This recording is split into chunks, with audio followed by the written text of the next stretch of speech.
Are the FNaF books canon or are they non-canon? This has been a debate fans had for years. Also, when I say canon, I mean as in are they in the same continuity or not of the game universe. Let's start things off with Silver Eyes trilogy because that's definitely the most uncanon continuity thing. Due to the fact that Charlie is a robot in this continuity, and also due to the fact that certain characters' deaths are different, and that Henry killed himself in this series. So definitely, this is not in the game universe. This is in its own separate universe, basically.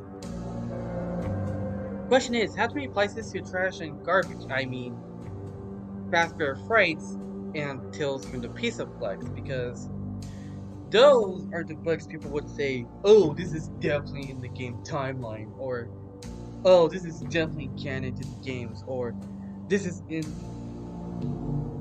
Wikideck. And quite honestly, I'm not the biggest fan of this idea. For those who don't know, there's a theory involving crashing I mean, Fazbear Frights and Tales from the Beastaplex, which is called Stitch Line and Tales Game. There's also Frights Game and Split Line, which honestly those sounds even more worse than Stitch Line, so we're going to be ignoring those two for now. Actually, we're going to be ignoring those two completely, if I'm being honest. So, let's begin. Let's begin with Stitch Line. This idea suggests that Stitch Line is indeed canon, and everything involving Stitch Line Stinger and any story connected to it is happening right after the events of FNaF Pizzeria Sumo, which was meant to be the ending to the Afton saga or whatever. And I'm going to be honest, as an idea, it's fine. There's just some elements that I don't really agree with. That problem being that Andrew exists. For those who don't know, Andrew is a character from Faster Bright. I actually mentioned him in my Midnight Motorist video, basically. And fun fact, the visual is actually like from the minigame from FNaF 3. I just used it to represent Andrew because he wears the mask. Anyways, my problem with Andrew is the fact, well, 6 kids were murdered in the MCI.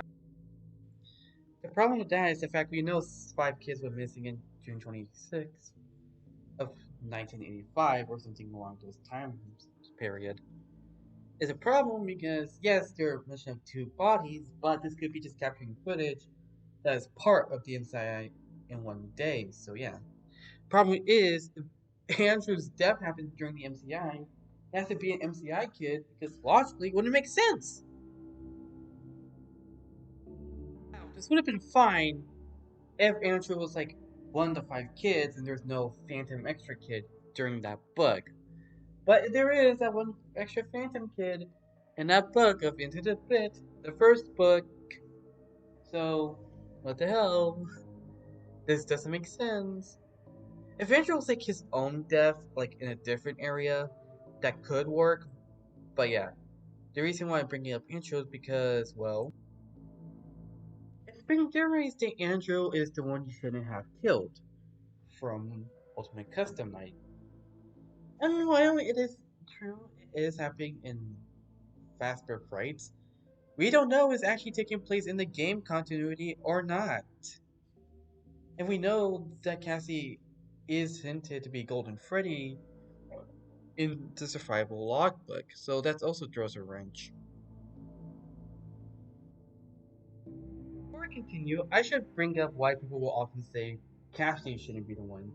And that's because, well, Cassie is a girl. And while that is true in the books and presumably the survival logbook, the problem with that is the fact that wouldn't Chica Mingle refer to them with he, slash, and pronouns? And while that's true, Golden Freddy is a male animatronic. And if the puppet has he, slash, him, despite the fact that the puppet is possessed by a girl, then, well, I don't think we should take that whole gender thing into consideration. Not to mention, Cassie could very well have been made into a boy in the book, in the game continuity, despite the fact being a girl in the book. And I even make arguments as to why Cassie could still be a girl. Yeah, bees can golden free to be referred to themselves as he/him at this point. I've released the idea in like my Midnight Mortis video. But there is one problem I have, in the fact that, well, if you want to take consideration of the design then as well, where Cassie has straight curly hair, not curly, straight black hair, Andrew has curly black hair, and that is blonde. If anything, Kelsey should be the one you shouldn't have killed, not Andrew. And Andrew's story is basically Ultimate Custom Night without the Ultimate Custom Night part. And he was also wearing an alligator mask, which this picture isn't showing. I should mention this is just a picture of Scott's son. I think he just used it because it was like available at the time, so yeah, we should question the sign in. And even then, so questioning saying that using the son argument to be Andrew, you can also apply this to Cassidy as well. Not to mention my only other problems, in fact, only William is there, and there's like, to my knowledge, no mention of Henry, Crying Child, Elizabeth, you don't count Eleanor being Elizabeth, Mike Afton. So yeah. Not to mention we're just introducing new characters for an epilogue for like the finale, so that's another reason why this is meh. I'm gonna say Stitch Ring is a bit debunked in some aspects. Let's discuss Tales games and the Mimic. To be honest, not the biggest fan of Tales games, and this also applies to Frights. At least Frights was meant to be an epilogue, well, under Stitch Line, with some fluff for no reason. Tales game is meant to connect to, well, Tales of the Pizzaplex and Security Breach, which, why should we do that? Why just have these stories mentioned in the games? Why? And there's some stuff that don't line up, like why some aspects between game Pizzaplex and book Pizzaplex is different. Why is there some rise from Pizzaplex not there? And why is some stuff from Pizzaplex, well, Tales from the Pizzaplex, not in Security Breach? And vice versa. It's kinda stupid. And Edwin's existence is also stupid. Those who don't know, Edwin is a character in Tales of the Pizzaplex. He's the one who kind of designed the animatronics we all know and love. And not only that, he also has his own company, which failed after his wife died giving birth to his son, who also died today hands in a traffic. Henry only shares rage to an endoskeleton, which is the Mimic. But wait! I thought Henry was the one who made the animatronics. You viewers might be asking. What?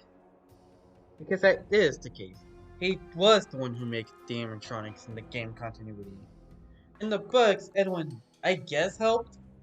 Or maybe was responsible for the toys? I guess.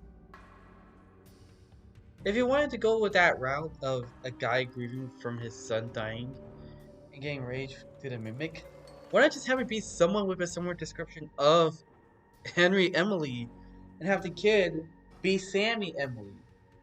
It's just as dumb, but at least you're not making a freaking new character for no reason. Literally. But at least Mimic is not in the game he is. He's in the Ruin DLC. Honestly, I think adding the Mimic, a character from the books, is a bad idea. Some argue that adding Henry from the books is a bad idea. Hacking Pizzeria Simulator. Except I think this one's arguably way more worse. Yeah, I said it. Way more worse. At least with Henry, you can make the connection with him and the Fredbeard's Diner owner.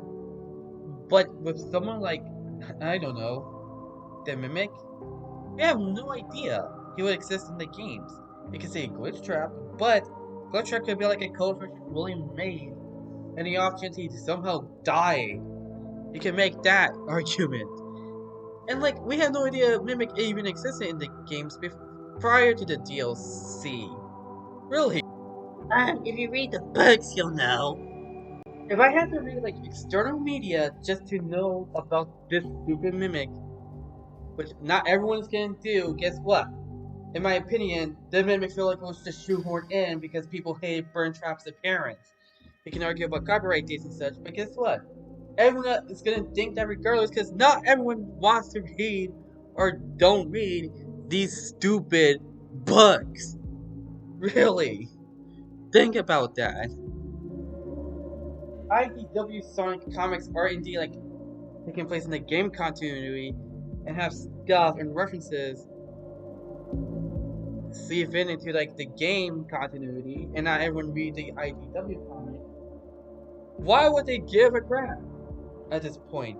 Like, it's easier to say that these external media are in their own continuities instead of saying they're in the same. Well, the creators say. If the creators expect me to think that these books are actually happening in the game continuities, like Sonic and FNaF, then I expect them to have fully scanned up those books as an extra option in the game, much like Sonic Mega Collection. For real. Looks like you made it to the end of another video. I hope you enjoyed this video. This is something that I kind of wanted to make for a while now, to be honest. And that's not even touching stuff like Dittophobia. That story which is basically just FNaF 4 retold, or what we found, which is just FNaF 3 retold. In the end, this is just, well, these are all meaningless. It's just the stuff I have personal problems with. See you in the next video. Bye.